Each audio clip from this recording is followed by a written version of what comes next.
Good evening.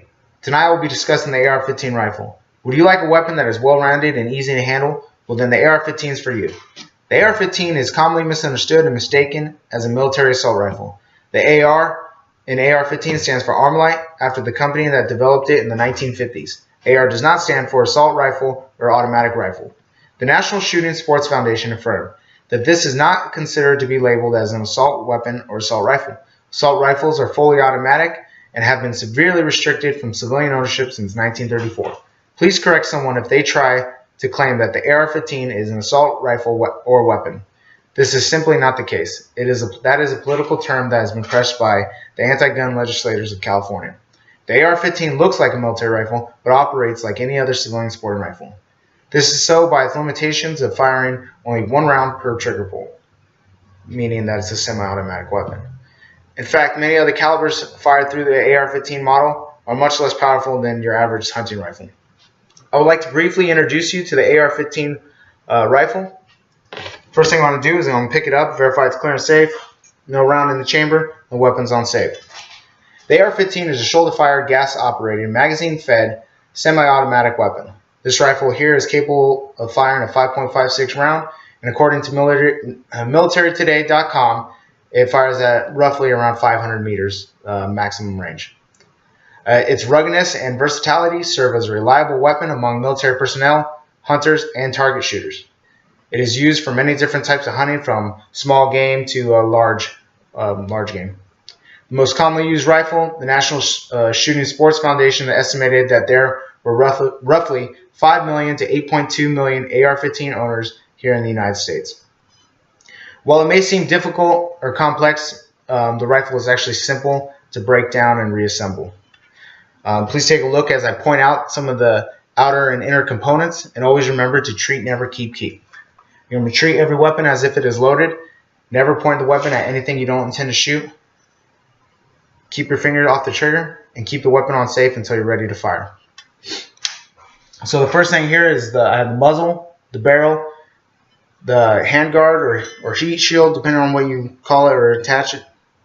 Right here I have the magazine well, magazine release, dust cover, ejection port, brass deflector, forward assist, trigger guard, pistol grip, buttstock, and the charging handle. On this side, I have the safety selector and the slide lock release. First thing I want to do, I'm going to break it down. We'll put the bolt forward. I'm going to press these two takedown pins and separate the upper receiver from the lower receiver. I have the upper receiver. Here's the lower receiver. In the lower receiver, you can see the hammer. You have the buffer and the buffer spring, and the buffer tube is what it sits in. That's really about it for the lower receiver. Next thing I want to do is I'm going to remove the bolt carrier assembly by pulling on the charging handle. Right here I have the bolt carrier assembly. First thing I want to do is I'm going to take out this firing pin retaining pin. If your nails aren't long like mine, sometimes I'll have to use something a little bit sharper to get it out. And you just pull that firing pin retaining pin out. There you go.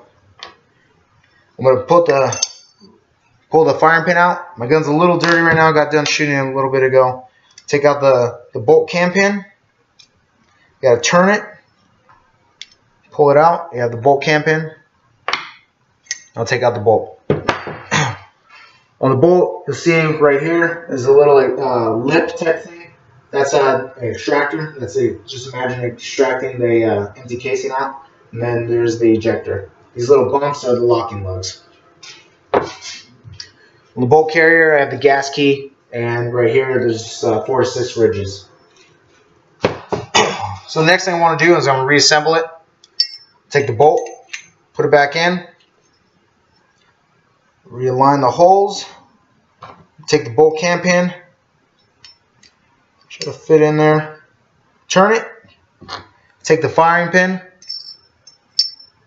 drop it in there, take the firing pin retaining pin, put it across. I could visually verify that it's keeping the firing pin in, or I could just try to shake it, and if the firing pin falls out, then you need to fix it.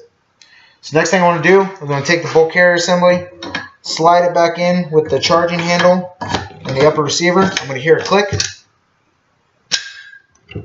There we go. From here, I'm going to take the lower receiver. Make sure the takedown pins are still out. Place it in. Push the takedown pins in. Click. Good to go. From here, I'm just going to do a quick function check. I'm going to charge it once. Then I'm going to try to pull the trigger on safe. Always just double check that you didn't put a round in there some way along the lines. Verify, no round in the trigger. Safety on, I'm going to pull the trigger. It does not fire. Put the weapon to fire. I'm going to pull the trigger. It's going to fire. You'll hear a click. I'm going to keep pressure on the trigger. Charge the handle to the rear. Let it go. I'm going to release the pressure on the trigger. It's going to click. Over here. And then I'm going to charge it one more time. Put it on safe. And then when I go and set it on the table, I want to make sure the ejection port's open. And I'm putting it up. Weapon's on safe. Place it on the table. Now that you have seen the basic, and now you have a basic understanding of the legalities that come along with the AR-15 and the operation, the facts, the operating standards, and additionally basic gun safety and the breakdown. Like I said, weapons are dangerous. Always make sure that the weapon is safe and clear. Keep it out of the hands of children or people that are inexperienced with it, and enjoy, the Second Amendment right that you all have. All right, thank you. Have a good night.